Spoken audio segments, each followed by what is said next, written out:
think we're good. All right. Episode 8 of Special Sesh. Andy Lyman with Matt Kennicott here. What's up? On location at High Maintenance Farm.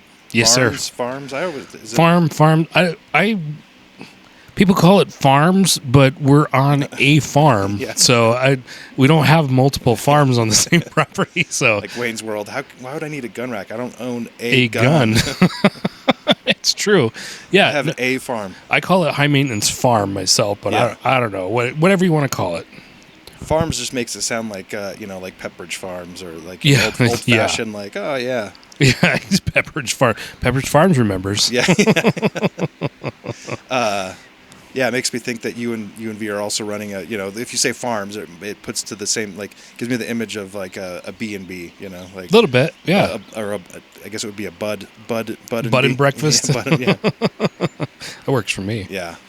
Anyway, yeah. So we already recorded our Secret Sesh, so folks should go watch that. Please. I'm gonna at some point switch it over to maybe not a paid subscription, but at least a subscription, so that we can sort of try to get some folks to hang out with us. But yeah, you should go watch that. We also take care of stuff or deal with stuff, talk about stuff that we can't put on YouTube. So go check that out. It's the uncensored version, even though I have a potty mouth, so it's not very censored over here either. We keep our clothes on. That's the Yeah. that's the censored part. So I was driving down to Socorro today to do this. Yeah. Gas prices are going Oh my up God. every fucking second. Like, and I even stopped in Isleta on the way down thinking it was the same fucking price as it was in town. Yeah, you're not going to get a deal anywhere right now.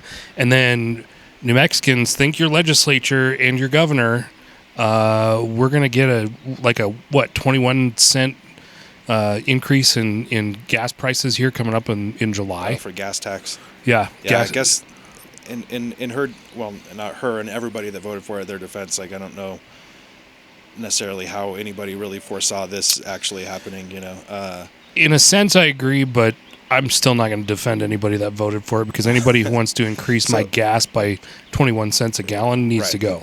It wasn't an argument. It was just more of and not even a debate, just a sort of question that I posed to a libertarian once over gas taxes. Mm-hmm. And I was like, let's assume that a gas tax is essentially that you set it up so that it's a usury fee, right? Mm-hmm. Like, I'm like, that's a libertarian thing, right? Yeah. The response I got was, yeah, but we wouldn't need to do this if we didn't have the Little Davis-Bacon Act, right? I mean, it's a very good argument for getting rid of Little Davis-Bacon. That's just a classic libertarian thing of they're like, sure, I see your point on a gas tax if it's a usury sort of thing, but we wouldn't need to repair roads as much, or like the cost of repairing roads wouldn't be so expensive if we didn't have to do with prevailing wage. But let's see, when did I leave the Martinez administration? 2016. Yeah, 2016. A union job, like meaning like a union highway job where you had to hire union workers, the cost was driven up by those wages and the wage scale by like another 26 or 27% on top of what the ordinary cost would be. So the union jobs really do cost more money. A lot of times the quality is not even better. Sometimes it's probably even worse and takes longer. I mean, I was thinking about this because I know we were going to talk about school stuff, and it was going to tie into unions too. But yeah, I'll get to the meaty part. What I was thinking earlier is sometimes I think I was telling you earlier, I'm a pretty, generally speaking, pro-union guy. Mm-hmm. Like I like that we have unions for a lot of stuff, and I can go into more detail about that in a second. But I also think that with anything, we talked about this last week, that given take any sort of industry or government or nonprofit. And by the way, I think I mislabeled an organization. It was the Southern Poverty Law Center. I don't know what I said, but when we were talking about that is that like something that is meant for good gets so big that it's time to recheck what is its priorities and how is it going about things, because at a certain point you grow so big that you can't help but think about money, because you have to keep you've got this machine going. And I've seen it, not necessarily firsthand, but with nonprofits where, you start getting grants or funding, and then you're like, okay, now we're stuck in this rut of like deliverables. So I think the federal government is a lot like that too right now, Andy. All right. Zing. Yeah. So yeah, I think that to the union side of that is that, like, yeah, we would all expect that we pay more and we take care of workers, and so that they do a better job. But if that's not being accomplished, we should like revisit what the union is doing, and could there be some reining in the power of the union, There could be a lot of reining in the power of the union, especially certain unions. I'm not shy about saying it. I am 100% right to work. Yeah. I'm 100% your right to join a union if you want to join a union, but it should also be my choice to not be in one. And if I'm not in one, I shouldn't have to pay those union dues, or whatever they call them, just fair. I don't know. And that is because of that AFSCME case. That's no longer, you can't, and I think that carried over to private sector. I forget how it all played out, but there was that Supreme Court case, right? That essentially, that's why you don't hear people talk about right to work laws anymore, because on a federal level you can't force people to pay the fair representation or something like that, or fair something. I used to know it so well because I was so steeped in it, but you're right, with the Supreme Court case now, it doesn't really matter a whole lot. Yeah. But yeah, it's like a fair share dues. That's what they call it. That was the argument, because it was anything but fair, because there was 2 layers of dues, and that's where the messaging got a little tricky, or like murky, is because they were like, no, not everyone has to pay membership dues, which is sort of true, because there is the membership dues, but below that is the compulsory, something like that. Whatever. Yeah. That you have to, dum over here, the stuff you have to pay.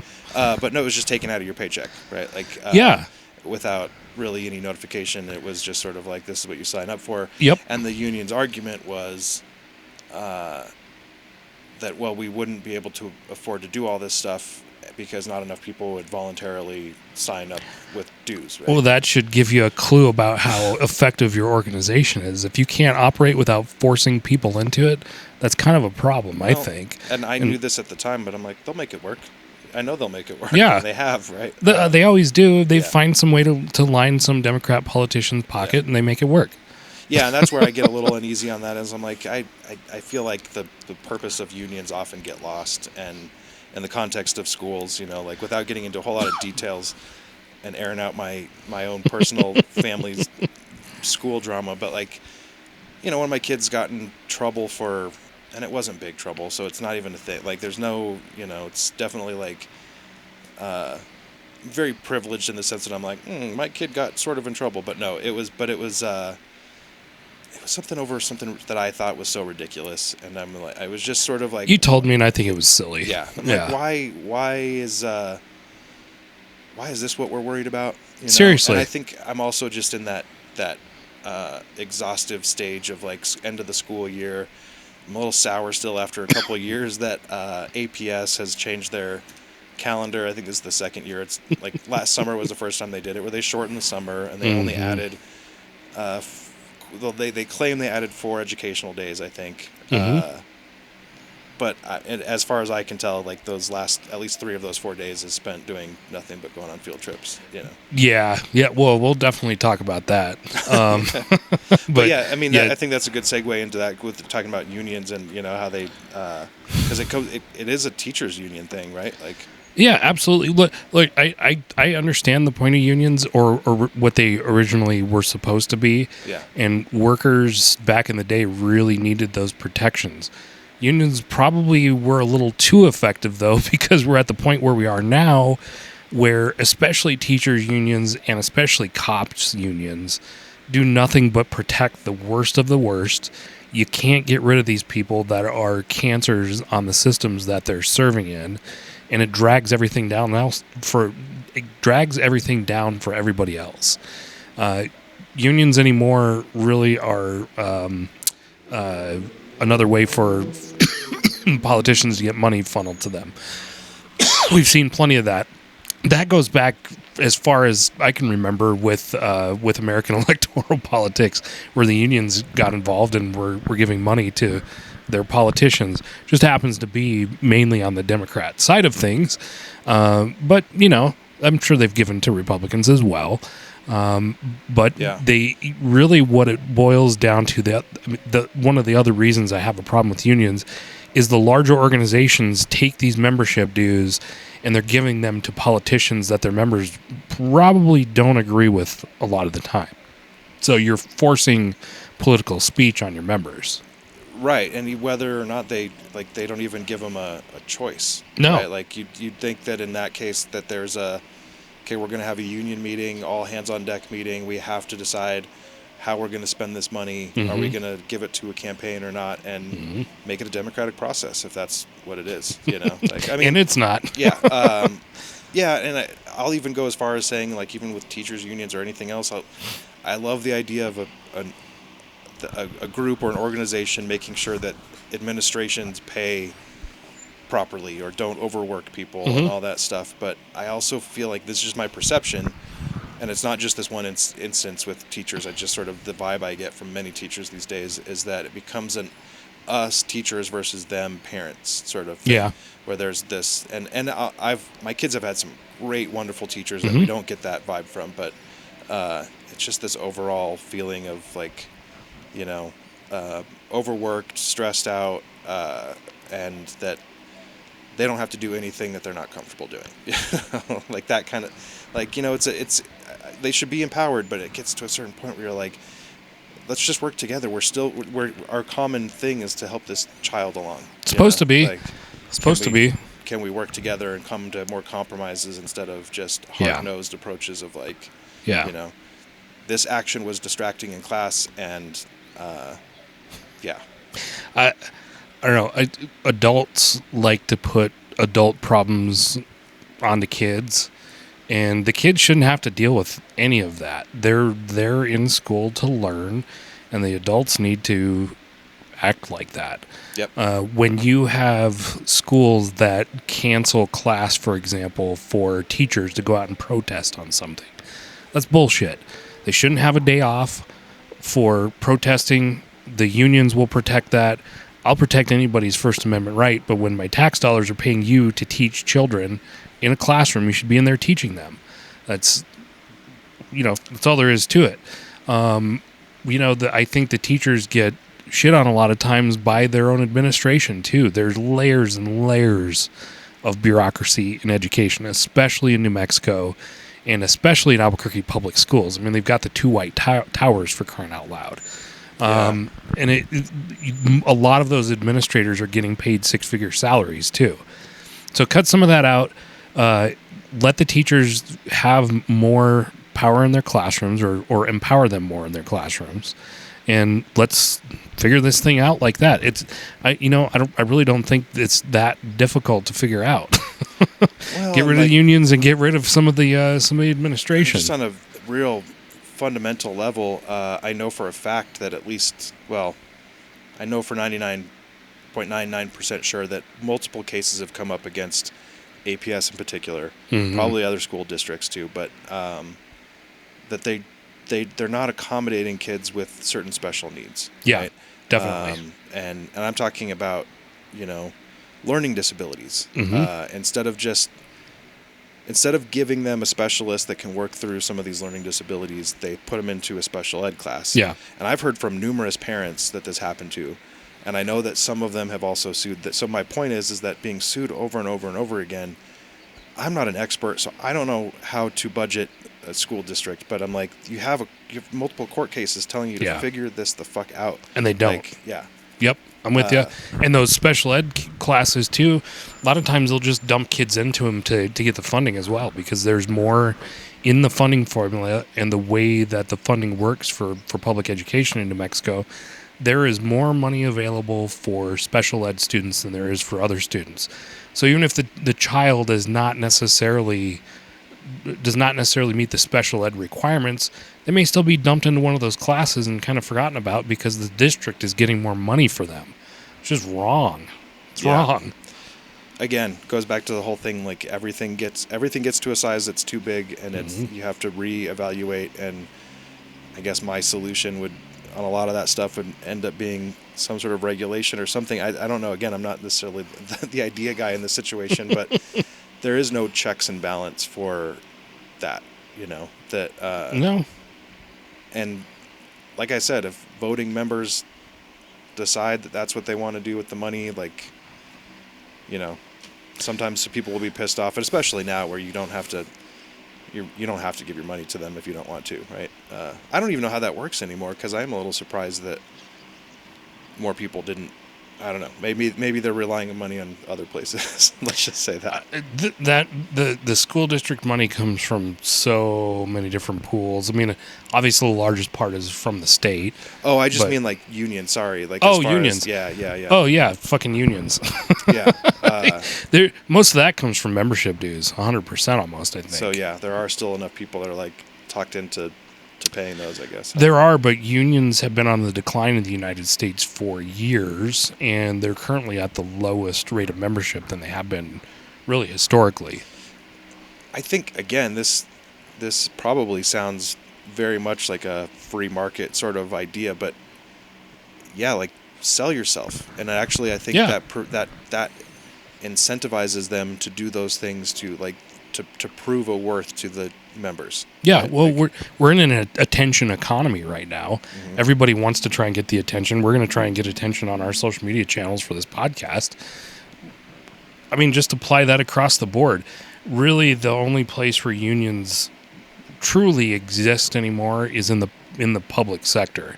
Mm-hmm. And that's probably the last place that unions should be anyway, because a lot of salary and employment protections are already built into law. Yeah, a lot of it thanks to unions, but they don't have to be there to protect it. The politicians are already on board with all of this, and it's speaking from personal experience. It makes it difficult to root out the key people who cause problems in organizations when they have that public sector union behind them. I mean, I worked at the water authority a long time ago, and in a clerical job, and there was some stuff sometimes where I'm like, what do you mean we can't fire this person for stealing money? Like, well, we did fire somebody for stealing money once, but the union rep showed up to his firing, like, he stole something. Sorry, but the guy's gone. Like, no questions asked. And I should also add that my boss at the time knew, I think, what he was getting into and knew how the system worked. So he hired a private investigator, or used funds from whatever. He didn't personally pay for it, but got a private investigator and did this whole thing, and essentially so they could present a case of like, here's what our investigation found. Yeah. So it was Smart. steel clad. Yeah. Which is what you have to do with unions. Any of us who are basically at will employees and don't have that union behind us, we're gone when they want us gone. It's even still, there's still numerous protections in the law for at will employees. The business has to meticulously document anything that they have against the employee, and if not, they're going to be in deep shit with their workforce department. Here it's Department of Workforce Solutions.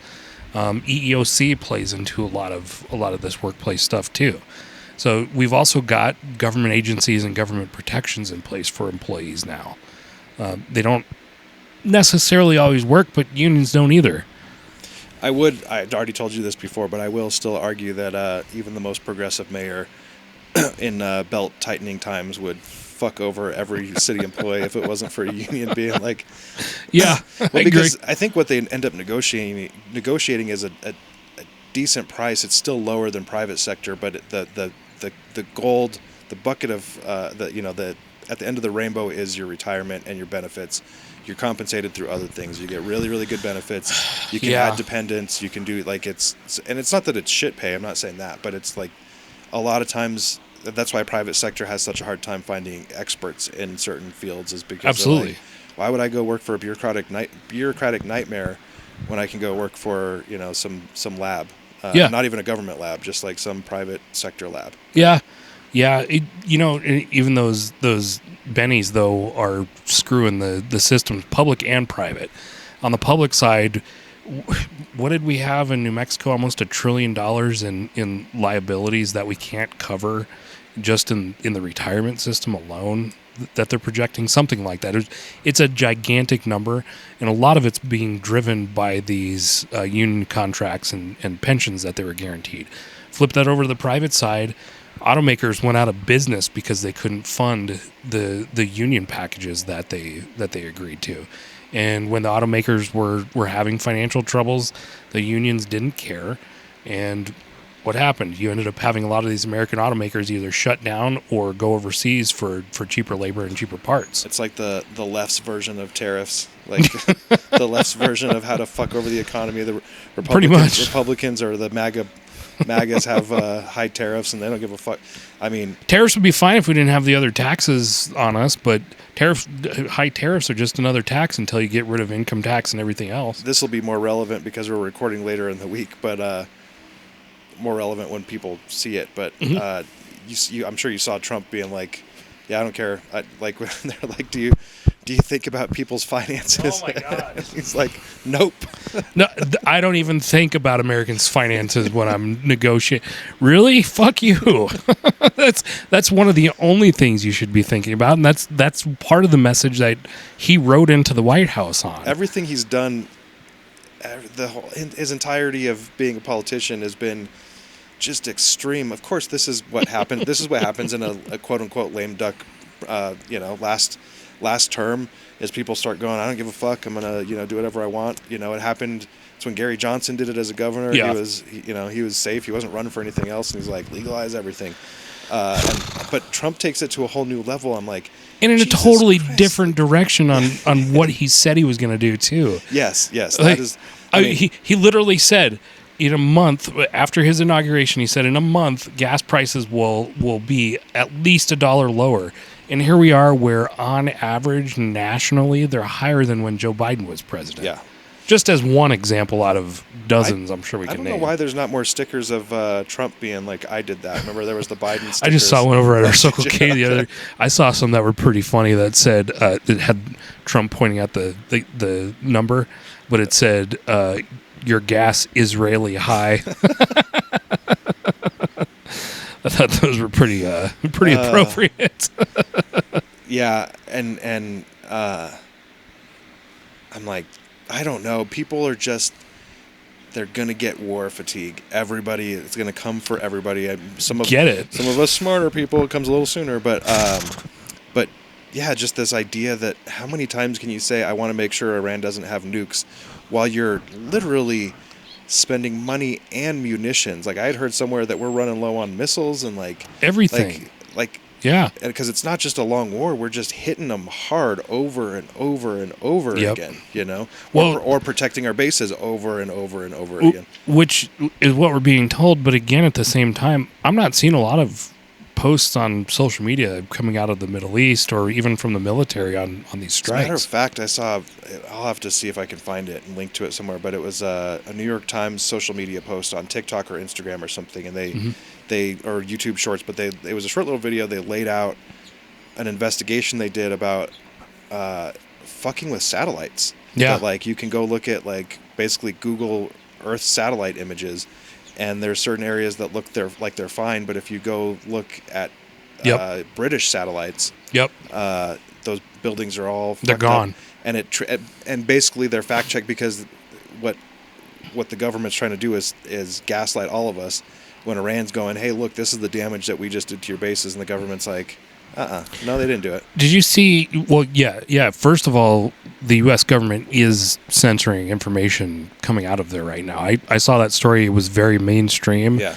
And I about lost my shit when I saw it. But have you seen any of the stories coming out of the Middle East now where Iran actually launched some of their missiles at satellite stations, and now their rivers and dams are at historic high levels because of all the precipitation they're getting?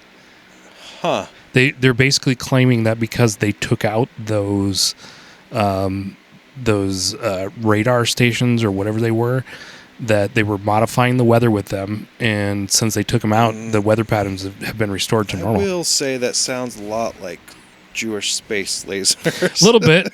It does. It might be a conspiracy, but I think it's worth looking into because we know there's weather modification going on in the United States. So who's to say that they wouldn't use it as a form of warfare there? I mean, shit, that we used it in Vietnam. The Chinese use it. Look, this is one of the biggest dangers to having an opaque government is that it also breeds like fucking conspiracy theories too, because 100%. You're like, we don't get any answers from them, and when we do, it's some weird fucking rambling bullshit or defending his Jesus/doctor photo. You know? Like they're just in this constant like.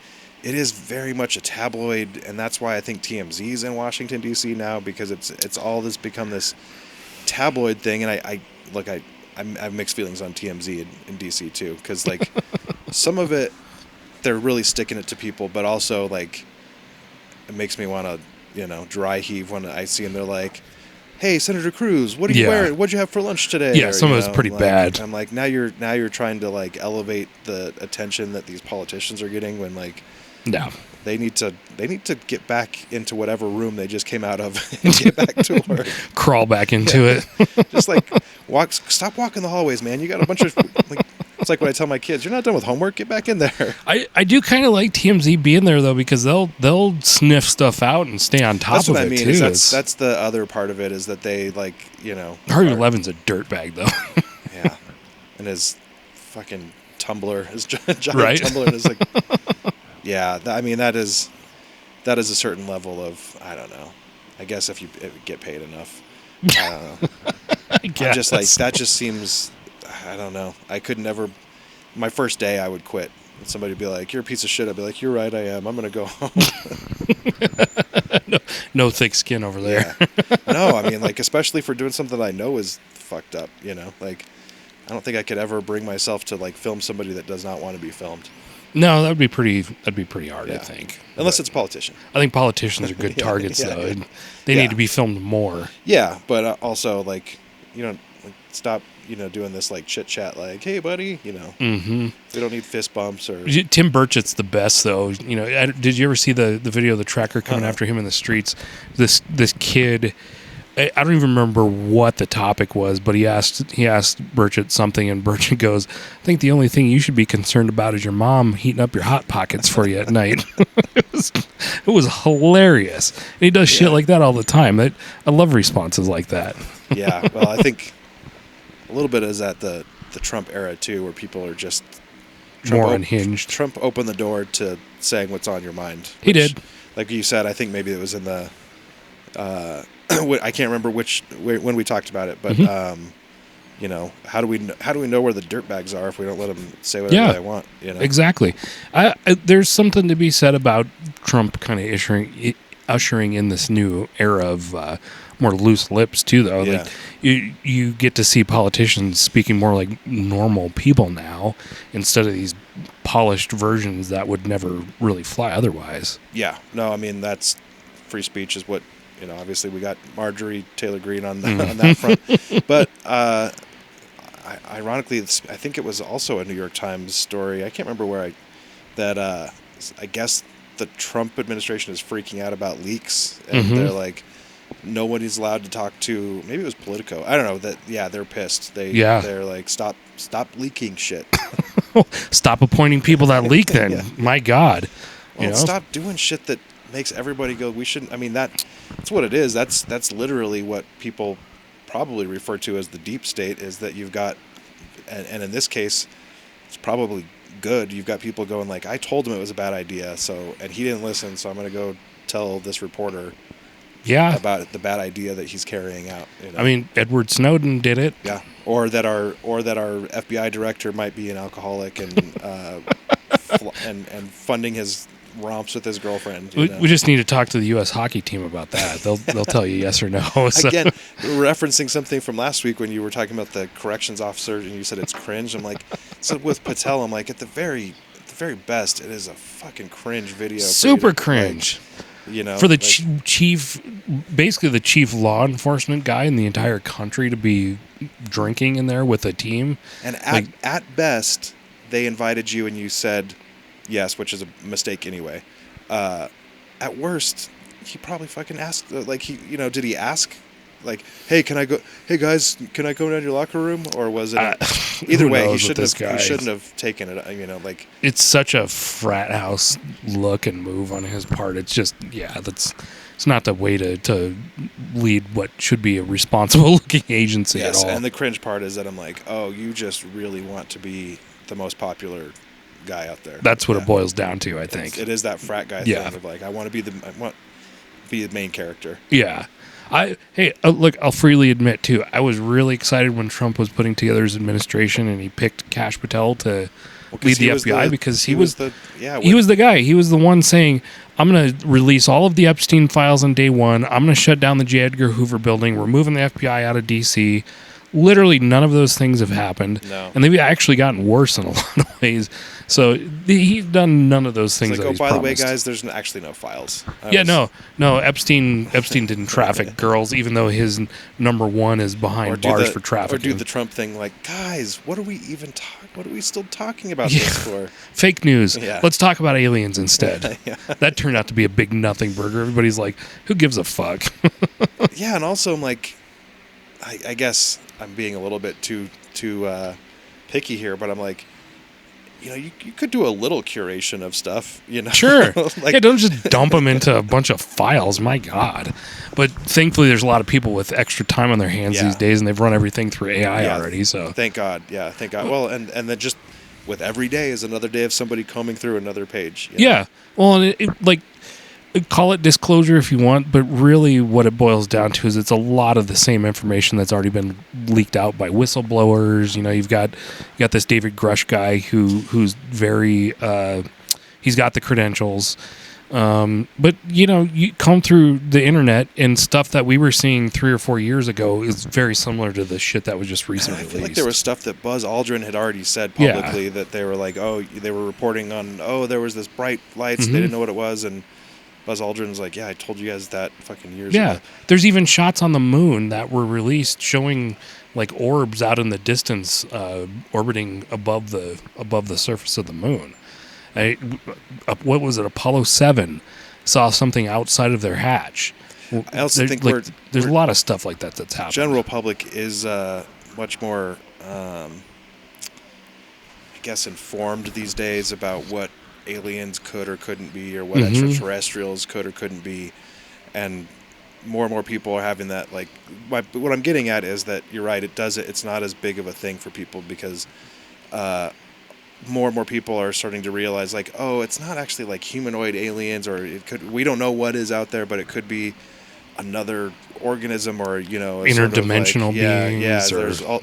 So we've already had so much time to like contemplate this stuff. We're like, just talking about confirmed sightings doesn't give us it. Like, you would literally have to cart an alien out standing next to President Trump saying something telepathically to really make a difference in people's lives at this point. I just got an image of an alien standing next to Joe Rogan in the White House, like talking about ibogaine or something. Like, aliens exist. You guys got ibogaine right, but the rest of it, you're way off, guys.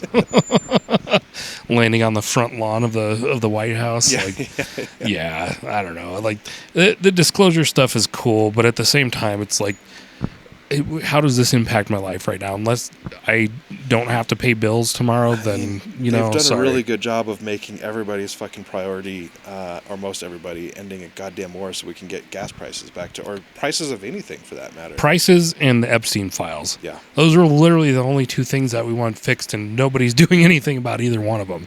Nope. But here's some aliens for you. Yeah. I was going to say this, since we're here, I was thinking about this because I saw some other news stories, and I think you were watching it. The meeting, there's moratorium or something, or right now I'm conflating two stories here. There's some sort of, are they putting a pause on the data center stuff? So here in Socorro, the county commission is supportive of putting a moratorium on data centers, which I think is fabulous. Yeah. Great thing. The problem is New Mexico Tech is a state school. the land that Tech owns is state land, so they can make any agreements and Ooh. anything that they want to do. Yeah, it's rough, man. So I'm actually encouraging everybody to write the governor and write the we have Provost or something. 3 or 4 regions at Tech here, something like that. One of them is a student. There's one from Socorro and the others are from out of town.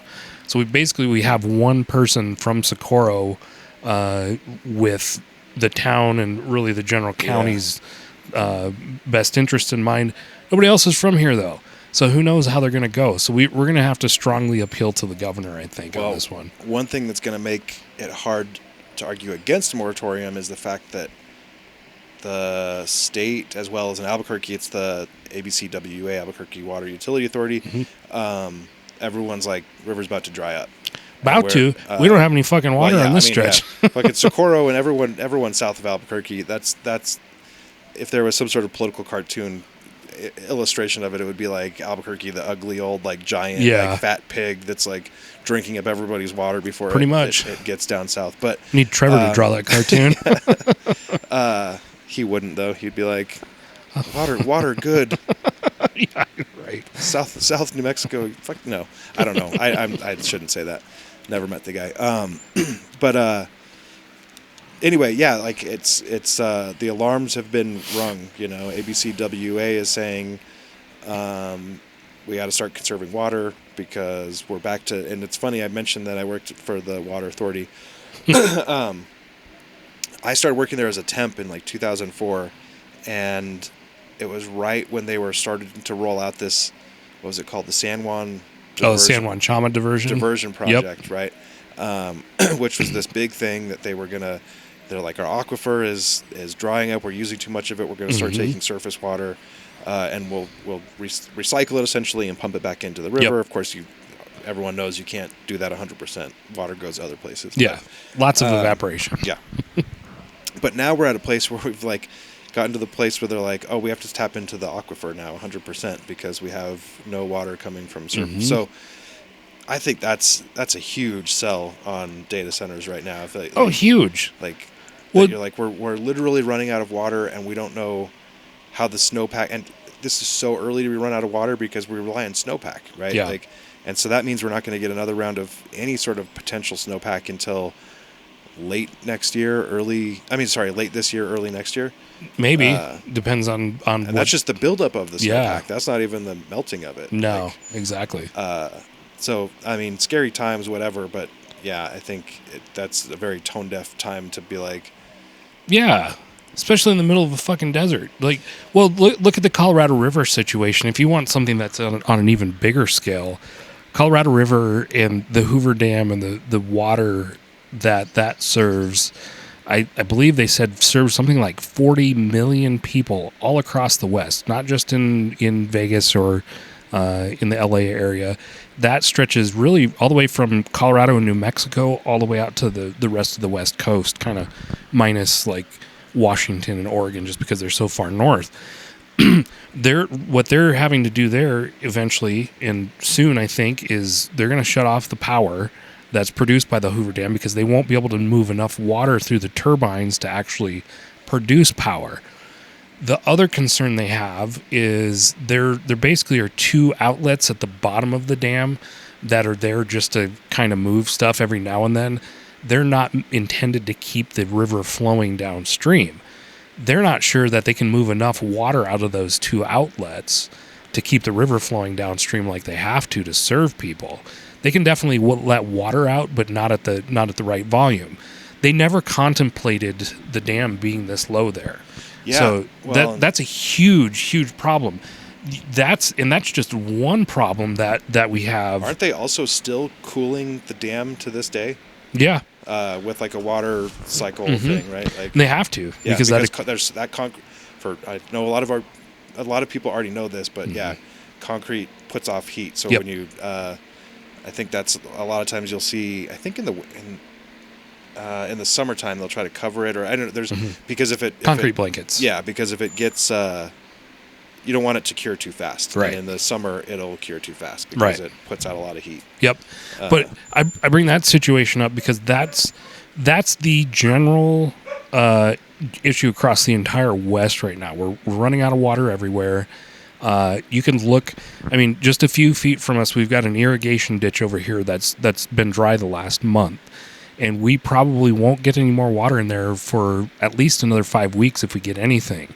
You go a quarter mile the direction behind me, that's the Rio Grande River. We haven't had anything in our stretch of the river since probably early February. It's been dry that long. Wow. And you go down south of Elephant Butte, down to Hatch, where they grow all the chili. They're saying chili farmers are going to have a really poor year this year because of the lack of water. And I believe it. I mean, we're going to put in 2 giant market garden rows just of green chili because of the lack of chili this year. So to say that you want to come in and build data centers, and let's start calling them what they are, they're mass surveillance centers. They're not data centers. They're going to store all this flock shit, all the things from your phones, all the stuff that doesn't need a warrant to surveil you as an American, probably setting up CBDCs, digital IDs, and all of the other prison state bullshit. So that's reason number 1 to not have these things in your community. But reason number 2 is all the environmental stuff. Where they're talking about building the mass surveillance center here in Socorro sits basically right on top of the city's well field, where we get our drinking water in Socorro. The other thing we're seeing too, and I've actually seen posts on this across the world, you have these helicopters that fly by with these, they're like electromagnetic antennas or something like that on the bottom, suspended from a cable. And the way we were sold that in the community is that they were just mapping it out to see what the aquifers looked like. What we're finding out is those helicopter flights happen in every single location where they want to put a data center in. So if you see a helicopter with this big kind of U-shaped antenna looking thing underneath it, they are looking at the water, but they're looking at it to put a data center in the community. So there's a lot of things that go into this. It was revealed today that New Mexico Tech has a letter of intent with this green data center group to put a data center in, but it's only based on the land so far. There aren't any other details that exist other than that. So they would still have to negotiate water rights or shit. Yeah, all that still has to be negotiated. There's still time for us, the citizens of Socorro, to go to the governor, go to the regents, and try and put a stop to this. And we moved to rural communities because we want them to be rural. We don't want stuff like that built in our backyards. We like empty space for a reason, because it's empty. Yeah. Well, and it's not even generating anything useful, right? I've been critical in the past of people that, and it's probably more specifically because they're in, wealthier areas or little developments, but presumably left-leaning people saying, no, don't put that solar panel, solar farm next to our property or whatever it is. But instead of saying it looks bad or whatever, they say like, oh, it's dangerous, blah, blah, blah. But at least there's some sort of like room for argument there where you're like, well, it is providing something, right? Yeah. We can argue the legitimate, the cost and, the pros and cons of that sort of energy production, but like at least somebody is getting some sort of energy. Yeah, they're getting a benefit out of it. With these data centers, the only thing we're providing is to corporations. It's not like we're doing anything to help the people that live around us. As a matter of fact, you're probably harming people, like you said. You're guaranteed collecting people's data. Yeah, right? Absolutely. Yeah, and it gets used against you too. Yeah, and there's really nothing that productive that comes out of it. All of these companies come in and say jobs. Okay, so maybe we have a couple of 100 jobs, or maybe even a couple of 1,000 jobs provided to build this thing. We don't have the labor in this area to provide those jobs. Where are they going to come from? They're going to come from out of state, just like they did for the Facebook campus up in Los Lunas. I was going to say, or at least out of city. I know somebody. Yeah, out of city too. Who I don't know if he has a contract himself or if he works for a company that has a contract, but he lives in Albuquerque and at least used to have a contract gig at the data center as an electrician. Yeah. Right? But that's what I was going to say is that like 9 times out of 10, it's not going to be a bunch of individual contracts for all these different people. They're going to have a plumbing company. They're going to have an electrical company. They're going to have property maintenance company, however you want to put that. They have all these different companies that are actually getting paid. So at the very best, you're paying probably people that don't live in Socorro or Los Lunas or Berlin, right? Well, yeah, you'll have the main companies overseeing the thing, and then they'll sub stuff out. But we don't have enough subs in New Mexico, let alone quality subs, to do this kind of work. And at the same time, hate to the Armstrongs, but I'm just picking one company. Like, it's going to be the TLCs. It's going to be like the biggest. It's going to be the companies that can afford that bid. Process. The other thing compounding the problems with this is you've got Project Jupiter going down in El Paso. Now they're talking about bringing in a second large mass surveillance center project down there. So all of your labor is going to be sucked into those projects. The labor doesn't even exist in New Mexico to build these things, let alone sustain them. The other part of the problem is they say, again, jobs. And at the end of the day, there's only a handful of jobs that actually go to these data centers. And they're all highly technical people that have to have years of training in how to run this stuff and replace it and fix it and do all the things that need to do to actually run one of these centers. Yeah. Most of the people in Socorro don't have that kind of education. That's not something that I'd want to give up my farm for, to go work in some fucking block building and just change stuff around and compute. No, no thanks. I always imagine it looks a lot like that show Severance. I don't know if you ever watched that. It's a good one. A lot of fluorescent lights and too many weird blinking computers. Yep. Yeah, not my style. I'm done with that. That's no thanks. At least some windows. Yeah.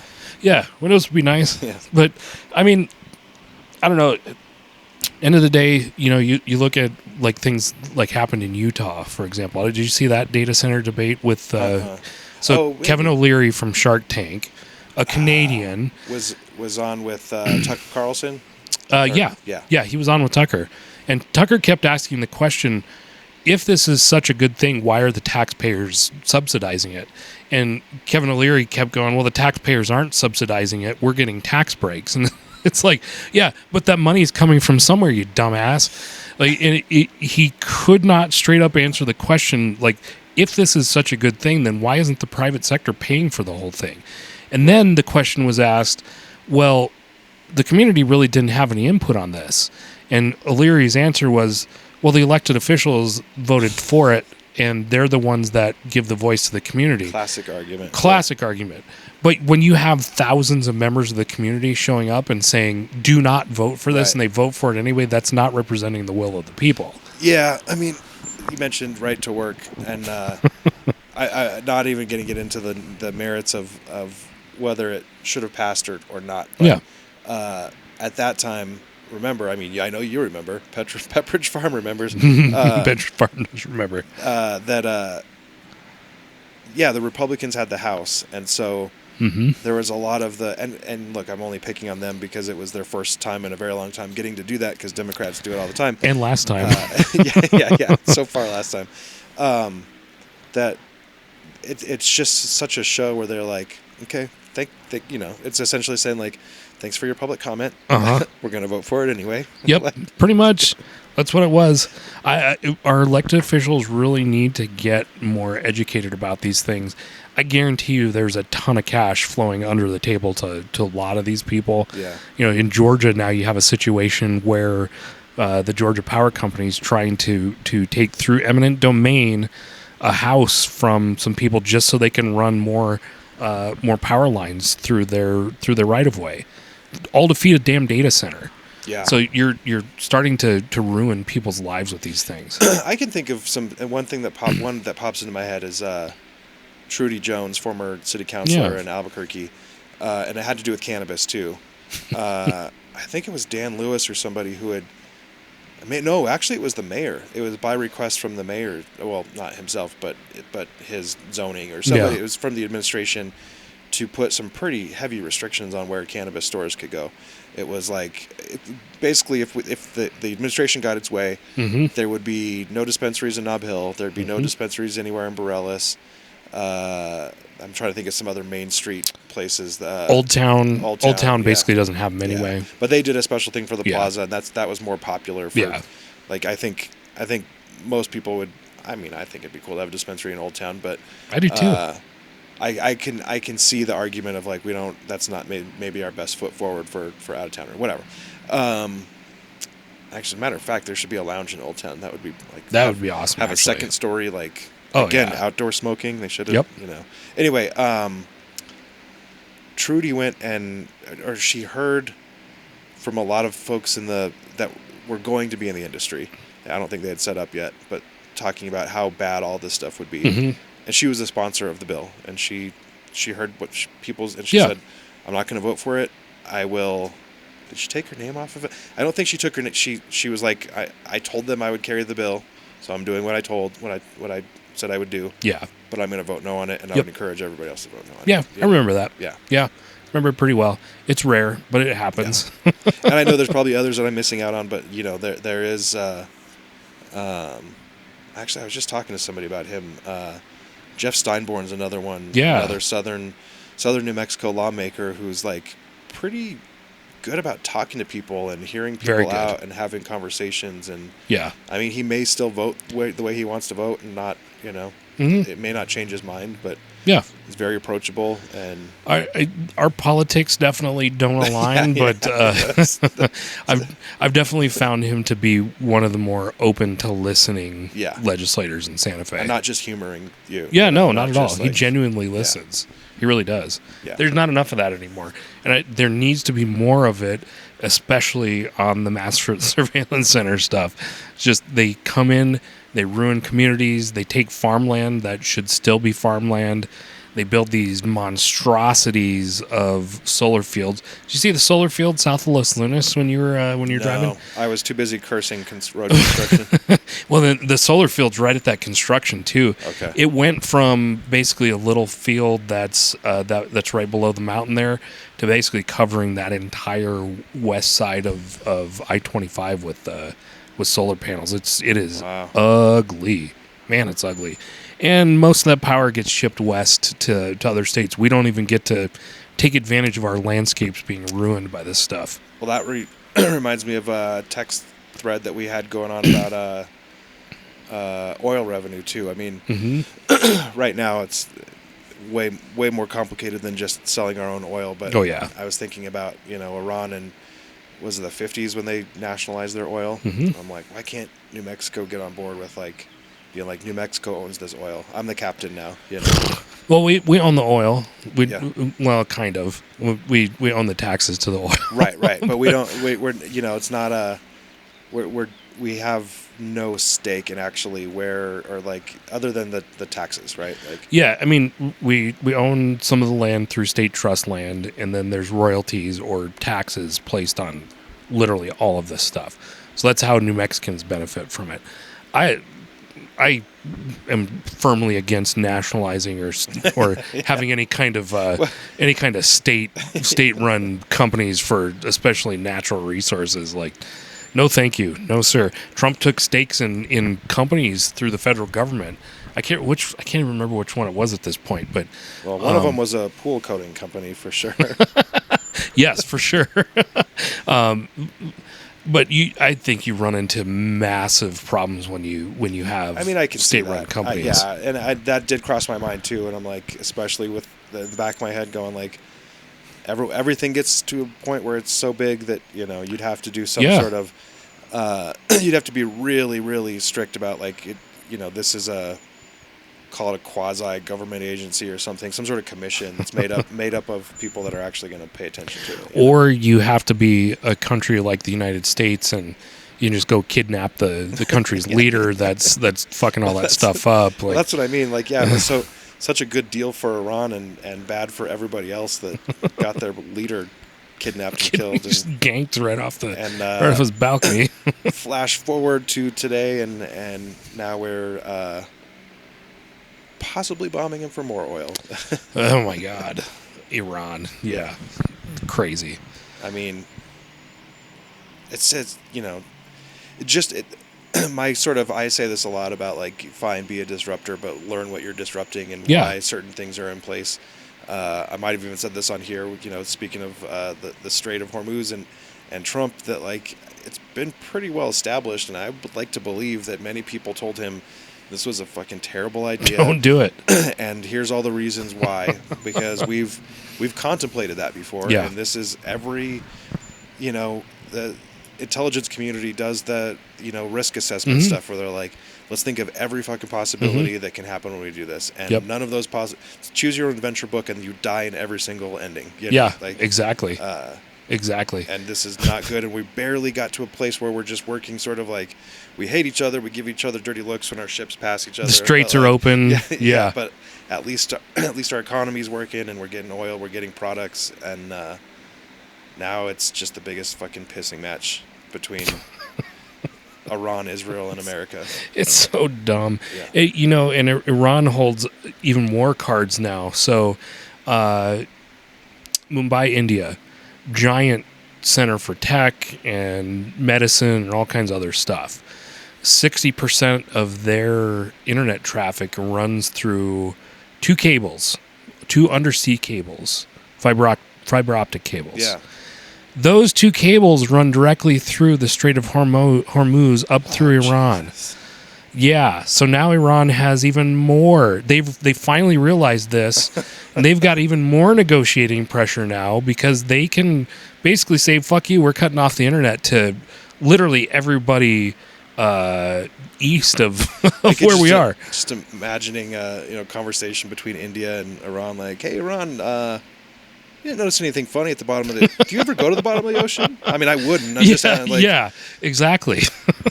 So now Iran's got that fucking leverage against whoever's negotiating with them today. I dropped a ring down there. You weren't down there. You didn't see anything, did you? Yeah, exactly. Oh, those two cables. Oh, no, we don't use those anymore. Yeah, those are useless. Yeah, exactly. I don't know. What a mess. Super mess. New fun shit like that pops up every day. Yeah. I think to wrap up, again, reminder, there's a primary election. Thinking about that on the way down here. Coming up. I had heard, I can't remember, I don't know where this information comes from, if it's directly from the Secretary of State's office, but I think what I'm hearing is that a bunch of declined to state voters have voted in the Democratic primary so far, which leads me to believe, and I know that this was the scare tactic for open primaries.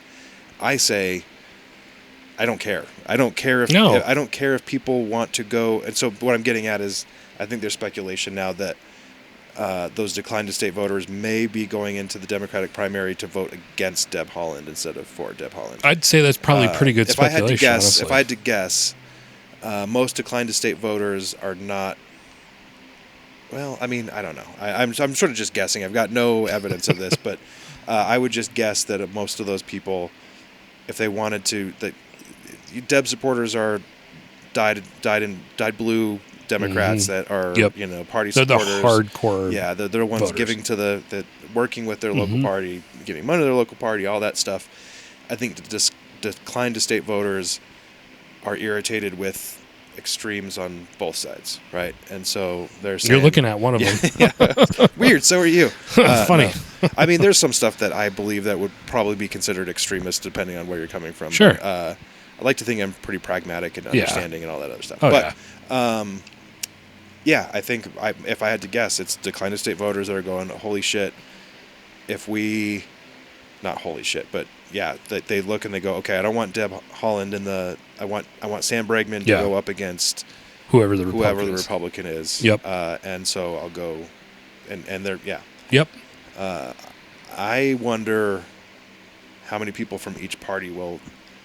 Well, I guess you have to change to decline to state. Yeah. It's a little extra work, but there's been some talk in some Republican circles about switching to decline to state to vote for Bregman, and that wouldn't surprise me if it's happened. Stakes are a little higher for that one than it is for left-leaning decline to state people. Right.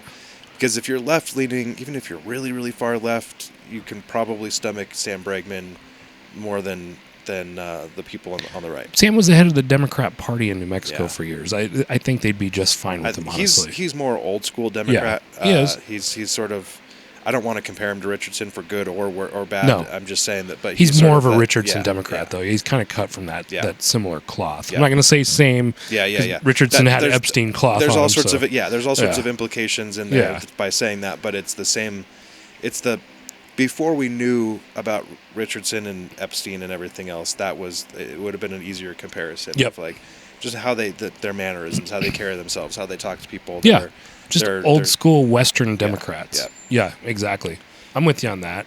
I still think Duke has a solid shot coming out of the Republicans because 40% of Republican voters were still undecided. Yeah. Plus, he's got potential to pick up DTS votes too. Oh, I was gonna also mention before we I caught this last week, and I'm sure I probably need correcting sometimes too. But I think you'd said that Duke won a lawsuit. Depending on how you look at it, he may have won. Yeah, like I think it's still pending. I think they've got 30 days to answer it. Yeah, the order was 30 days to review. Arguably, it is a win for him. Yeah, the judge is like, it's a political win by any measure. Absolutely. Yes, and in certain measures, you could consider it a win to the lawsuit. You know, I think a lot of times people are like, yes, the state doesn't have some sort of strong, and I think the judge just has to do that, right? I mean, they don't have to do anything, but that's just sort of the common thing of like, yeah, they make a really compelling argument. I like their argument better than yours, but if you want to, refute whatever they said, you got 30 days to do it. Well, look, at the end of the day, I think the state still wins on the thing because the legislature passed the law this year. Yeah. But the premise of Duke's suit was absolutely correct. As a governor, you can't just set up a program, start spending money, and say this is the way it is. You can't do that. Ooh, bad timing and bad for image and messaging when the New Mexican came out right after that. That was like, they've already spent too much money. Well, that's the other problem with this thing. We're finding out now that the program is already overspent, and we're what, 5 months into things now? Yeah, that's crazy. And again, I'll say it over and over again.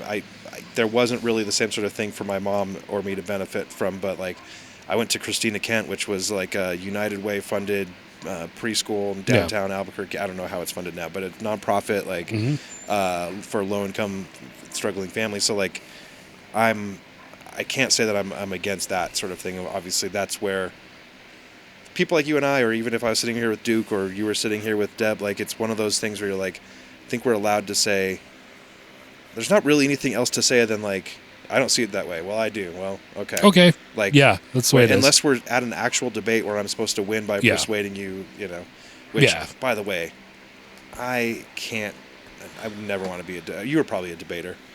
I wasn't in debate club, but I don't mind debating.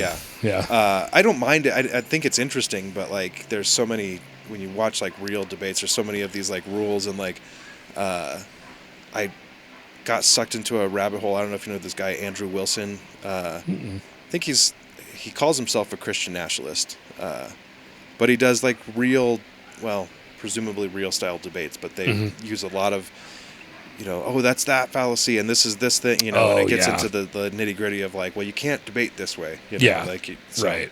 That's where I'm like, I don't know.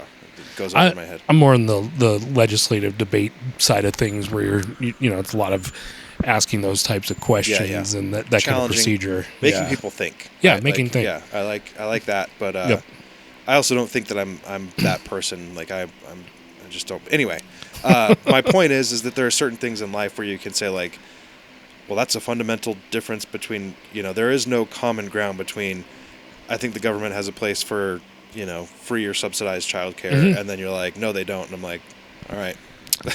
I don't know. You're looking at a dude that, when I was 6 and my brother was 4, my parents couldn't afford childcare. Yeah. And there was no program available. Right.